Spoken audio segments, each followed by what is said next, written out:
So, if you haven't been living under a rock or have been keeping up with everything that's been going on lately in the Call of Dragons community, you've noticed that something happened with the Mirage Orb. But today, we got a really nice gift this morning, and after working closely with the Call of Dragons team, we finally identified what can be done better. So, in this video, we're going to be discussing the way the community can manage their feedback better, what happened in the Mirage Orb fiasco, and so on and so forth.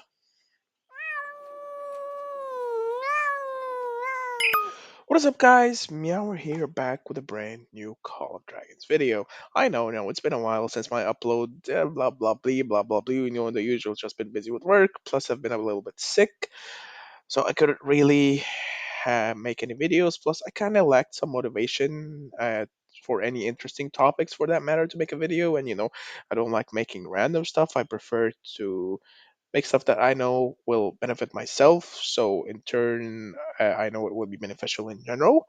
So, such as today, for example, uh, I'm sure you've all been keeping up with what happened with the Mirage Orb and the bug fix that occurred.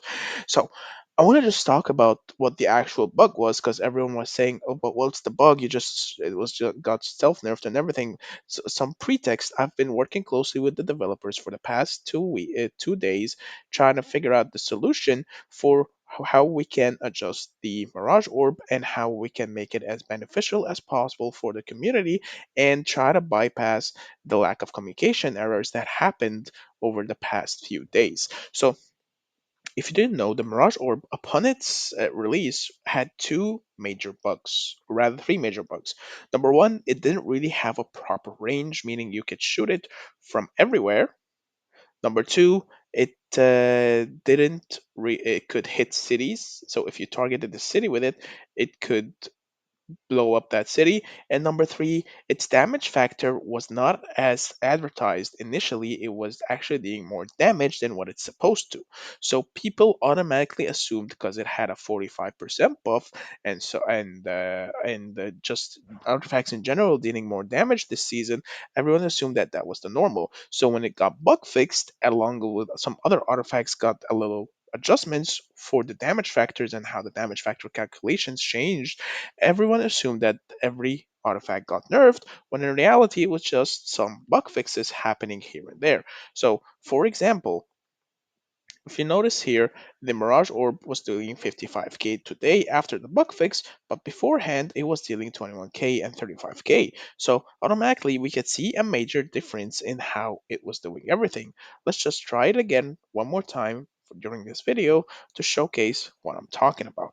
So we're going to be hitting the Dark Link, we're going to be waiting for a full skill cycle from Bertrand, and then we're gonna wait for him to cast Hero's Rage skill one more time so that we're guaranteed our full 45% buff of casting the Mirage Orb, and automatically it's already takes roughly the same amount of time needed for you to cast it afterwards and get the full benefit of its passive. Here it did 44k, so within the realm of normal range now, much better than previous days. So automatically it feels so much better and it does so much more damage.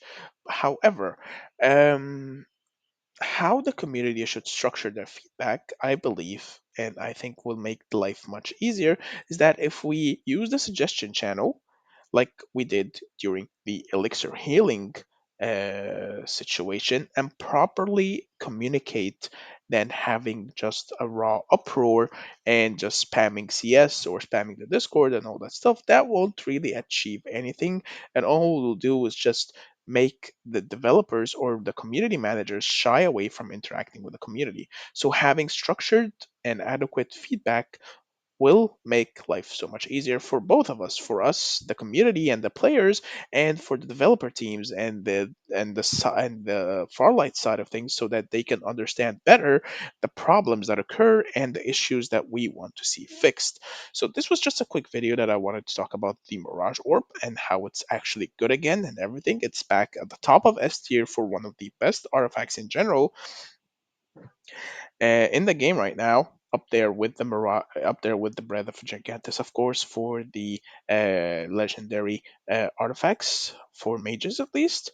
Inferno Flame, I believe, is still really good, and so is Phoenix Eye, but those two are just a cut above the rest. So definitely abuse them both if you don't have them yet. If you don't have Breath of Gigantus, highly recommend you get it from the Forge of Light. It is the best investment you'll ever do, and I don't see it falling off anytime soon. 32% defense break is still major.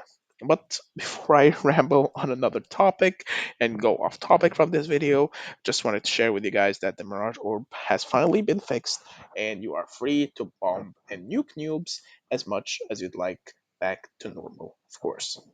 On that note, thank you so much for watching. If you like content like this, please be sure to drop a like. Don't forget to subscribe, join Discord, link is in the description, and I will see you in the next video. Meow meow.